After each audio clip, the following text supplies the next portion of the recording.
Hello, this is Mark Eichenlaub, Module 7, just talking a little bit more about leadership here for AEP 855.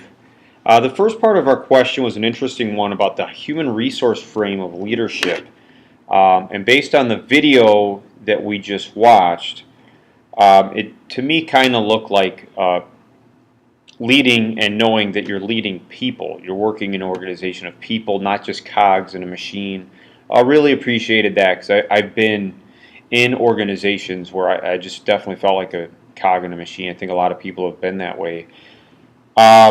This type of leadership knows that you exist to serve humans, and that people and organizations need each other. Just like a school depends on its teachers and paraprofessionals, office staff, everyone, custodians, maintenance crew, everybody. If you have none of that, you have no school. Students, community, the parents.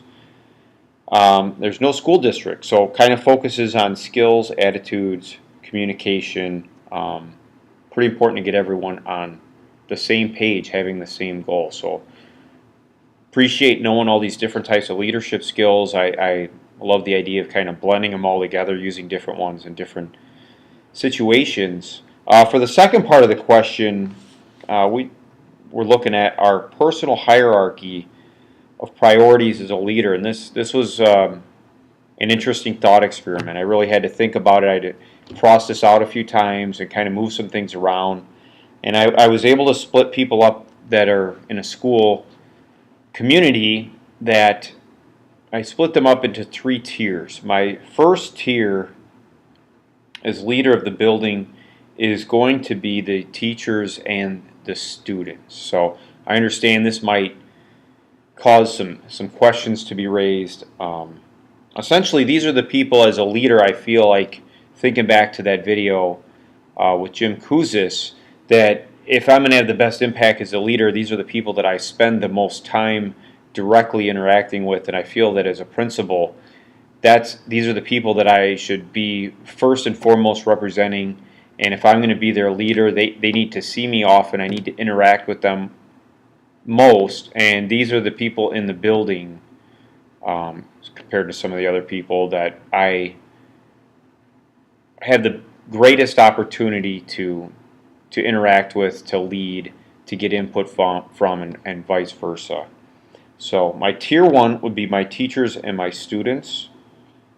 My tier 2, I'm going to have a little bit less, by design, a little less day-to-day contact with, is going to be my parents, the community, office staff, and paraprofessionals. So I struggled with the office staff, as I know I'm really going to have a lot of communication with them, but I'm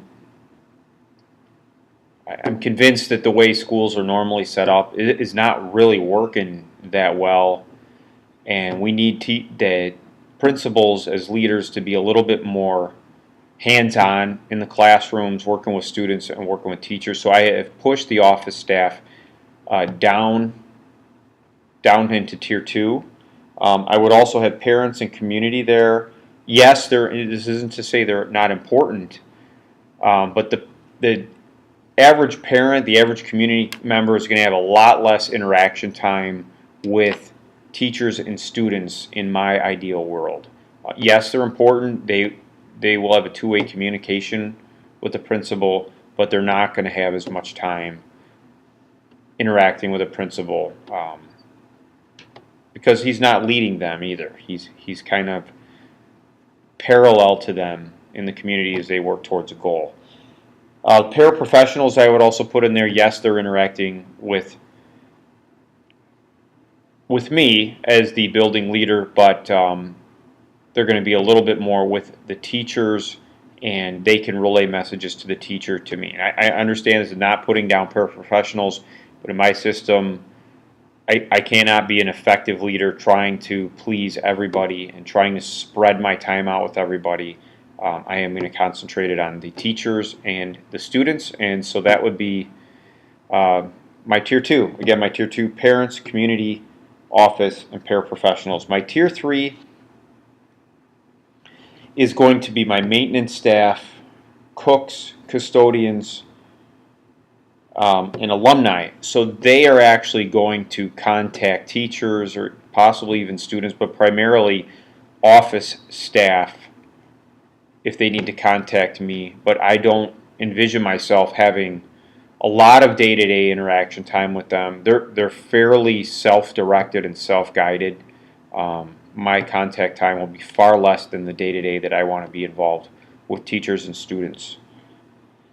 To be a good leader, I'm going to need to know my mission, my why, and that's having as many kids improve themselves and learn. And so that's going to involve me knowing that as a mission and knowing my why, that's my why, and communicating that often and in a way that they understand to my tier 1 first, my teachers and my students. Okay, they need to know my why, and they need to see me every day acting out my why.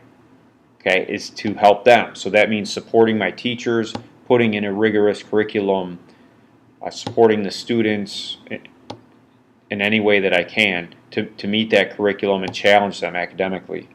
I must communicate to them in a way that they're going to understand and believe through my words and through my actions. So that is my thoughts on leading. I understand that when that hit reality, it may need to be tweaked, and I would constantly be fighting battles for my time. I understand that, and as a leader, I would have to find ways to say no and put my time, 80% of my time, hopefully towards teachers and students, and be their leader. So thanks for watching. I hope you enjoyed.